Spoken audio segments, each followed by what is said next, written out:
예, 문답을 한번 해보죠. 제가 읽을 테니까 한번 답을 해보세요. 신자들은 죽을 때 그리스도에게서 무슨 은택을 받습니까? 신자들의 영혼은 죽을 때 거룩함에 있어서 원만하게 또한 즉시 영광으로 가고 그런데 그들의 육신은 그 후에도 여전히 그의 세계가 있지만 부활할 때까지 그들의 영광에 네, 이렇게 나와 있습니다.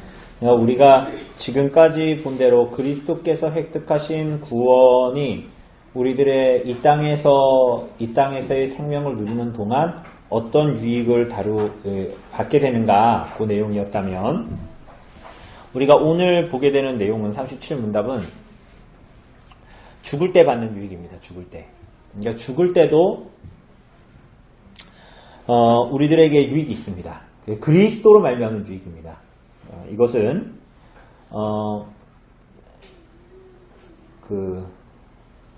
여러분 어떤 인생을 살아도 여러분 궁극적인 지점은 똑같습니다. 그게 뭡니까? 죽는 겁니다. 내가 생각하지 않는다고. 그러니까 때로는 어떤 사람들은 검사 결과가 무서워서 병원에 안 가는데, 그렇게 한다고 해서 죽음이 안 오는 게 아닙니다. 내가 뭔가 내가 뭔가 장례식장을 잘 안 가고 아픈 사람한테 잘 안 간다. 그렇다고 해서 죽음이 내게서 멀어지는 것도 아닙니다. 아무리 대단한 인생을 산다고 해도 모든 사람에게 어김없이 남녀노소를 불문하고 우리가 경험하게 되는 것이 죽음입니다. 그것은 나이의 많고 적음을 가리지 않습니다. 모두 다 우리들에게 다가옵니다. 죽음 전에 뭐가 옵니까? 죽음 전에 뭐가 와요? 병 들고, 또 병이 무슨 늙어야만 드는 건 아니니까 늙음도 있고 병듦도 있고 죽음도 있습니다. 그죠? 우리가 전에 전도서에서 잠깐 본 대로 이 죽음은 고귀한 자나 천한 자나 아무 가리지 않습니다. 그죠? 이 천한 자들만 죽습니까? 천하다는 말도 웃기지만 고귀한 자나 귀족이나 천한 사람이나 모두 다 죽습니다. 지혜자나 똑똑한 사람이나 우매자나 다 죽습니다. 여러분 심지어는 죽음 자체로만 보면 전에도 말씀드린 대로 저기 밖에 있는 평이나 오늘 이곳에 있는 우리나 동일합니다. 다 죽습니다. 그죠? 사람들이 남자다운 척하고 의연한 척하지만 죽음 앞에서 모두 다 두려움을 느끼죠. 그래서 이 땅의 사람들이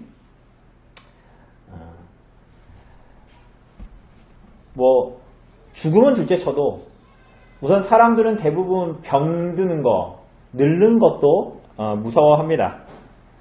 그래서 사람들이 무슨 얘기를 좋아해요? 오랜만에 만난 친구가 거짓부렁을 하죠. 뭐라고 거짓부렁을 하든가요? 야, 너 오랜만에 보니까 정말 늙었다, 뭐 이런 얘기예요? 친구면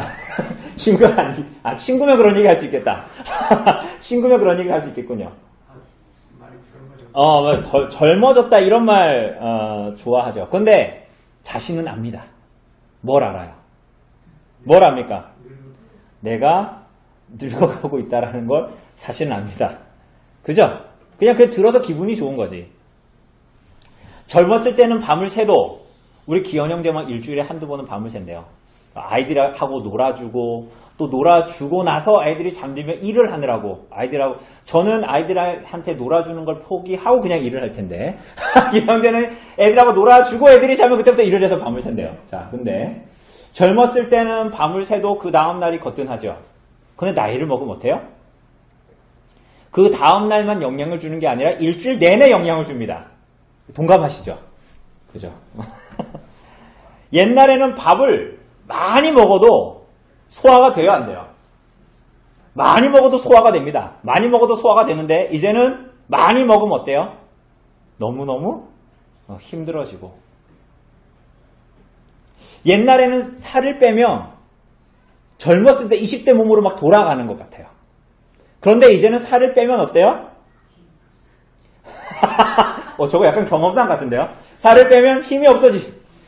옛날에는 살을 빼고 운동을 하면 몸이 막 20대 몸매로 막 왕자가 새겨지면서 막 이렇게 딱 좋아지는 것 같은데 나이가 들어서 그렇게 운동을 하면 살이 처집니다. 옛날에 그 연예인 무슨 누굽니까? 무한도전에서 뭐 정준하인가요? 그분들 막 살을 엄청 뺐는데 운동을 하면서 뺀 거예요. 그냥 안 먹는 게 아니라. 그런데 그게 보기에 좋은 게 아니라 어때요? 살이 처져요. 살이 그 몸이 돌아가지 않습니다.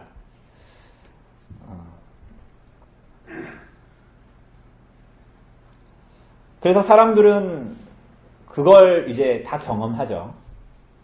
뭐 늙는 것만이 아니라 병드는 것도. 그래서 사람들은 어떤 체질이라는 말을 되게 듣기 좋아해요. 야, 너는 그러는 거 보니까 건강 체질이고 너 되게 건강하다.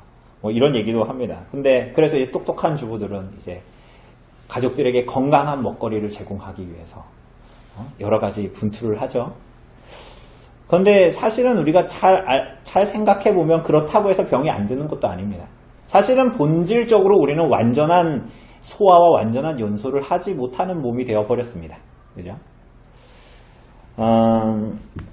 그러니까 이 땅의 사람들은 시간이 갈수록 병들어가고 있고 늙어가고 있고 죽음에 조금씩 다다르고 있고 그렇다고 해서 어떤 게이지가 차야 100살이 차야 그렇게 되는 것도 아니고 그런 인생을 살아갑니다.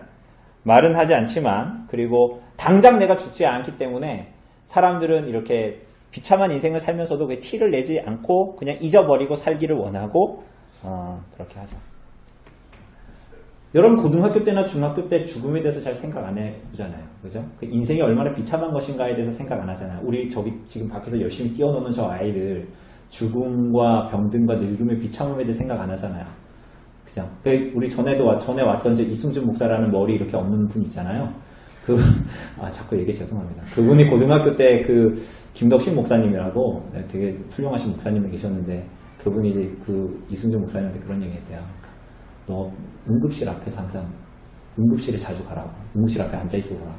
왜냐면 중고등학교 때 그럴 시간 거의 없잖아요. 뭐 거기 가려고 생각을 아프지 않은 이상 그런 일은 없잖아요.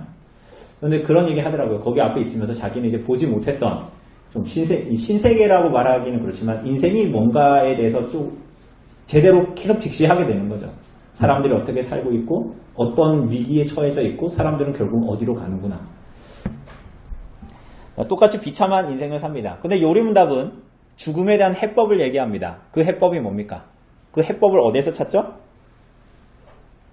그 해법을 어디서 찾아요?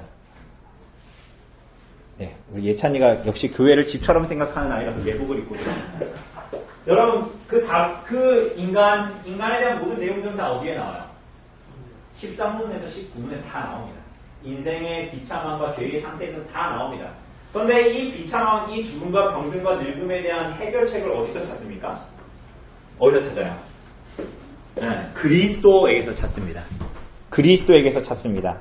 여러분, 그래서 이 13문에서 19문에 나오는 이 인간론에 대한 인간의 죄의 상태와 비참함의 상태에 대한 해결책을 기독론, 그러니까 그리스도에게서 찾게 되는 것입니다. 특별히 그리스도의 죽음과 그리스도의 부활에서 우리들의 모든 늙음과 병든과 죽음, 인생의 죄의 상태와 비참함의 상태의 해결책을 우리가 알게 됩니다.